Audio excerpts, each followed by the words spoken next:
భారతదేశంలో ఒక మంచి సుపరిపాలన గౌరవ ప్రధానమంత్రి శ్రీ నరేంద్ర మోడీ గారు, అలాగే రాష్ట్రంలో గౌరవ ముఖ్యమంత్రి శ్రీ నారా చంద్రబాబు నాయుడు గారు, గౌరవ ఉప ముఖ్యమంత్రి శ్రీ కొణిదెల పవన్ కళ్యాణ్ గారి ఆధ్వర్యంలో అద్భుతమైన పాలన అనేది ప్రజలకు అందిస్తున్నాం.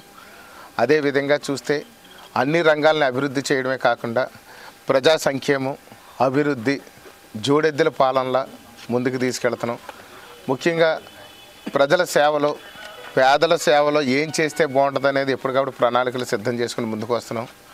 అలాంటి దాంట్లో భాగంగానే ఇప్పుడు జిఎస్టీలో కూడా కొన్ని సంస్కరణలు చేసి దాన్నంతా కూడా అప్రూవల్ తీసుకోవడం జరిగింది. కేవలం పేద ప్రజల సేవలో ఈ భారతదేశం అభివృద్ధి చెందాలి, ఈ యొక్క సేవ అభివృద్ధి చెంది పేదలందరూ కూడా అభివృద్ధి చెందాలని ముఖ్యమంత్రి నారా చంద్రబాబు నాయుడు గారు, అలాగే ఉప ముఖ్యమంత్రి వర్యులు శ్రీ కొణిదెల పవన్ కళ్యాణ్ గారు, పైన మన దేశ ప్రధాని నరేంద్ర మోడీ గారు కూడా ఒక ఉక్కు సంకల్పంతో పేదల అభ్యున్నత కోసం కష్టపడుతున్న భాగంగా జిఎస్టీ సంస్కరణలు చేపట్టారు.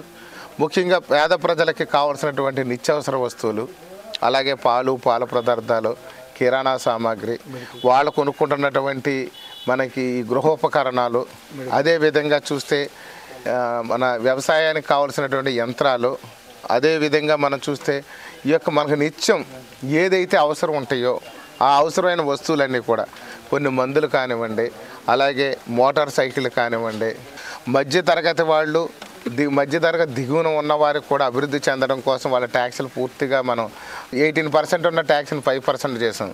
అంటే సుమారు మనకు లెక్కేసుకుంటే కొన్ని 12 ఉన్న దాన్ని 5 చేసాం. ఇలా చేస్తే ప్రతి దాంట్లో మార్పులు జరిగినాయి.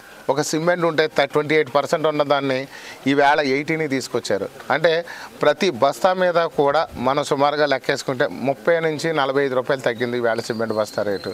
అలాగే ఒక మోటార్ సైకిల్ కానీ చూసుకున్నట్లయితే 1,00,000 రూపాయలు పెట్టుకుని మోటార్ సైకిల్ కొనుక్కుంటే ఈవేళ సుమారుగా 9 నుంచి 10,000 వరకు కూడా రేట్లు తగ్గుతున్నాయి. అలాగే ఒక కారు 5 లక్షలు 10 లక్షల లోపు కొనుక్కున్న కార్లన్నీ కూడా చూస్తే 10 లక్షలు పెట్టి కొనుక్కున్న కారుని కానీ చూస్తే 1,80,000 మిగులుతుంది. అంటే ప్రతి అంశంలోనూ కూడా మనం మిగులుతున్నాయి. అలాగే టూత్పేస్ట్ దగ్గర నుంచి ప్రతి దాని మీద ట్యాక్సులు, చాలా బలంగా ఉన్న ట్యాక్సులు అన్నింటిని కూడా ఆనాటి కాంగ్రెస్ ప్రభుత్వం దాన్ని బలంగా వేస్తే ట్యాక్సులు అన్నీ తగ్గించుకుంటూ వచ్చింది. కనీసం పన్నీర్ కొనుక్కున్నా, పరోటా కొనుక్కున్నా, ఏది చిన్న వస్తువు కొనుక్కున్నా సరే ట్యాక్సులు ఉన్నాయి. అలాగే తినుబండారు, ఏదైతే మధ్యతరగతి ప్రజలు, మధ్యతరగతి దిగువన ఉన్నవాళ్ళు, రైతులకి, ఈ యొక్క సామాన్య ప్రజలందరూ కూడా అభ్యున్నతి కోసం మంచి జిఎస్టీలో మంచి సంస్కరణలు తీసుకొచ్చి మార్పులు చేసి ఆ ట్యాక్స్లన్నీ కూడా తగ్గించి పేదల కోసం అవకాశం కల్పించినందుకు ఈ యొక్క ప్రధానమంత్రి గారిని, అలా విధంగా మన ముఖ్యమంత్రి గారిని కూడా ప్రజలు చాలా ఆనందాన్ని వ్యక్తం చేస్తూ వారి కృతజ్ఞతలు తెలియజేస్తున్నారు. ఎక్కడ చూసినా జిఎస్టీని ఇన్ని మార్పులు తీసుకొచ్చి ట్యాక్సులు తగ్గించిన ప్రభుత్వం మొట్టమొదటిసారి ఈ కూటమి పాలన అని చెప్పి అభినందిస్తున్నారు. ఎప్పుడు ట్యాక్సులు పెంచిన ప్రభుత్వాలు చూసాం తప్ప ట్యాక్సులు తగ్గించిన ప్రభుత్వాన్ని చూడలేదు. అలాగే చూస్తే ఈరోజు కరెంటు బిల్లులు కూడా తగ్గిస్తున్నాం.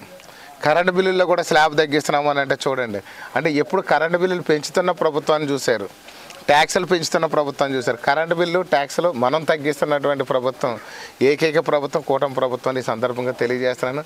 ప్రజలందరూ ఆనందిస్తున్నారు. ఏ గ్రామం వెళ్ళినా ఈరోజు ఉదయం నుంచి కూడా నేను 2 మండలాలు తిరిగాను. ఇప్పటి వరకు 2 మండలాల్లో కూడా ప్రజలందరూ కూడా చాలా సంతోషాన్ని వ్యక్తం చేస్తున్నారు. మంచి పరిపాలన అందిస్తున్నారని చెప్పేసి ఆనందిస్తున్నారు. అందరికీ దసరా శుభాకాంక్షలు తెలియజేసుకుంటూ ఈ అవకాశం